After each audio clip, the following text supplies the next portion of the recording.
La section paloise s'est fixé une drôle de mission, briser le formidable élan de Clermont, le géant retrouvé qui a pris 14 points sur 15 possibles en 3 matchs. La SMCA qui aligne sa meilleure équipe du moment et qui enregistre le retour de Rémi Grosso, absent des terrains depuis la tournée d'été en Nouvelle-Zélande avec les Bleus. La première période est plaisante et plutôt à l'avantage des Béarnais qui mettent beaucoup d'applications, notamment en défense. Le score est de 6-6 à la 34e minute de jeu. Morgan Parra par 2 fois a répondu à Colin Slade et Jesse Mogg, auteur d'une pénalité de 50 mètres. Les Palois appliqués en défense, on l'a dit, et aussi sur ce ballon porté consécutif à une touche à 5 mètres de l'embut clermontois. Tout est propre, du lancer de Laurent Boucher à la phase de conquête et de conservation des avants. Les Jaunards résistent devant leur ligne, mais se mettent à la faute. Monsieur Charabas lève le bras pour signaler un avantage. Les avants continuent de pilonner, puis Thibaut Daubagna éjecte dans le fermé. Coup gagnant de la section, conclu par son champion du monde All Black Colin Slade. Admirez au passage la passe aérienne façon basketteur de Vaitissoni vaut tout. Slade transforme et Pau se dirige vers un avantage de 7 points à la mi-temps. Mais Clermont a une dernière cartouche à négocier. Fritz Lee relance et charge plein axe. Les soutiens sont bons côté clermontois, mais la sortie de balle, elle, est mauvaise. Sébastien Weihmeiner hérite du ballon dans des conditions difficiles et pourtant, il arrive à passer au milieu de 4 Palois, un oubli collectif qui met toute la section en grand danger. Le jeu sort sur l'extérieur et cela fait mouche.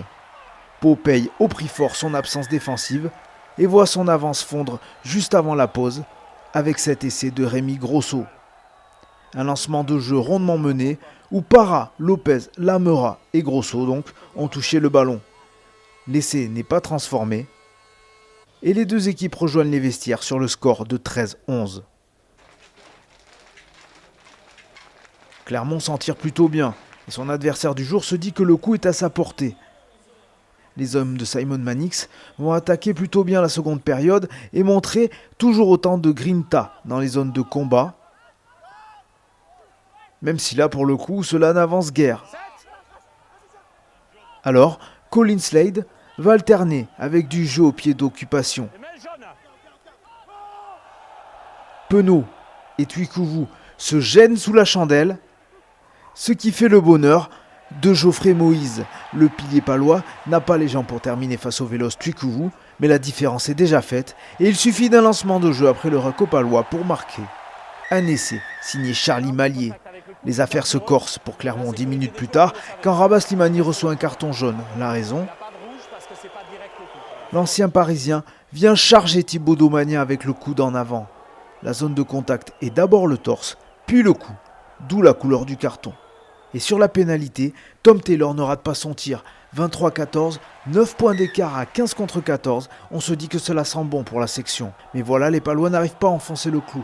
Ils se crispent et le Jaunard s'engouffre dans la faille. Pau termine le match à 14 suite à un carton jaune contre Lucaraï pour faute répétée. 6 points d'écart, il faut un essai transformé à Clermont pour l'emporter. Alors les Auvergnats mettent les choses dans l'ordre. Avec ce ballon porté, à la manœuvre, le Béarnais Johan Bérégaray. Les deux transforment, Clermont s'impose finalement 27-23 et conforte sa place de leader du top 14.